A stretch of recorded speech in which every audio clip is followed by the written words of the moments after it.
told me I had to be within the lines of 2 degrees and 9 to 5, and I've been working after work since last September. Kami akan membahas tentang fikih, pinjam-meminjam, ariyah, dan karat. Sebagai makhluk sosial, pada dasarnya masyarakat masih mempunyai rasa simpati yang sangat kuat dalam hal saling membantu satu sama lain, seperti halnya pinjam-meminjam.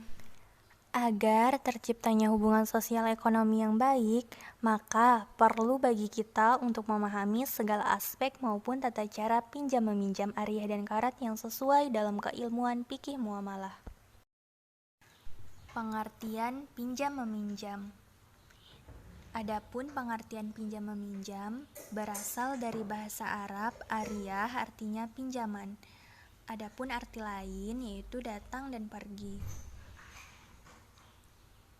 Menurut istilah, pinjam-meminjam adalah akad berupa pemberian manfaat suatu benda halal dari seseorang kepada orang lain tanpa adanya imbalan dengan tidak mengurangi atau merusak benda itu dan dikembalikan setelah diambil manfaatnya. Adapun dasar hukum pinjam-meminjam yaitu Al-Quran dan Sunnah Nabi Muhammad SAW.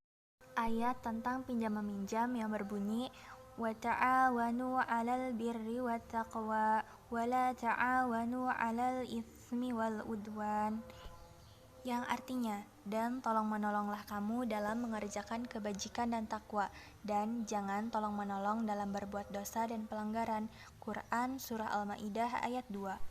Jadi, sebagai makhluk sosial, hendaklah kita saling tolong-menolong dalam berbuat kebajikan ya teman-teman, dan jangan pernah sesekali kita tolong-menolong dalam berbuat dosa. Rukun pinjam-meminjam. Yang pertama, mu'ir, yang berarti orang yang meminjami. Lalu ada musta'ir, yaitu orang yang meminjam. Lalu yang ketiga ada musta'ar, berarti barang yang akan dipinjam. Setelah itu ada yang namanya akad, yang berarti ijab atau ucapan saat peminjam menyerahkan barang pinjaman. Lalu ada yang namanya qabul, yaitu perkataan peminjam dalam meminjamkan suatu barang. Syarat pinjam-meminjam yaitu balik, berakal, bukan pemboros, tidak dipaksa, barang milik sendiri, mampu berbuat kebaikan, mengambil manfaat, dan menjaga barang yang dipinjam. Terdapat manfaat pada barang tersebut, barang bersifat kekal, bertanggung jawab atas kerusakan barang, dan wajib mengembalikannya.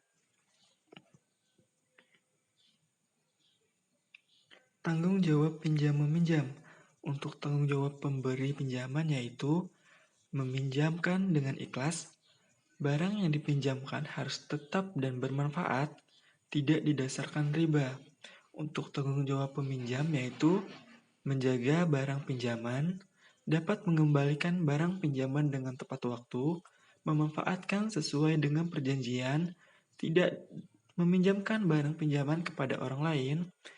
Apabila barang memerlukan perawatan, maka menjadi tanggung jawab peminjam. Pinjaman yang disertai jaminan harus membayarnya.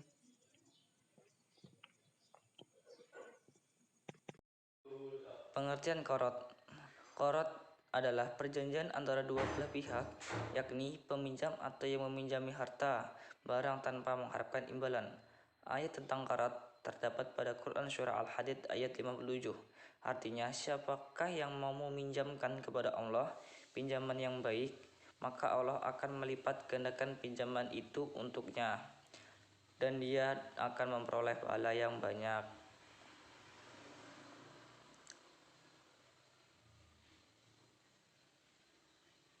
Barang yang sah dijadikan korot. Barang yang sah dijadikan korot ialah berupa uang maupun barang berharga lainnya yang ditimbang, ditakar atau dihitung. Tata krama berhutang. Adapun nilai-nilai sopan santun yang terkait dengan pinjam-meminjam atau utang piutang yaitu 1. Catatan hutang. 2. Adanya dua orang saksi laki-laki dan perempuan. 3. Berniat memberikan pertolongan kepada yang berutang. 4. Yang berutang hendaknya tidak lalai membayar hutang. Terima kasih sudah menonton.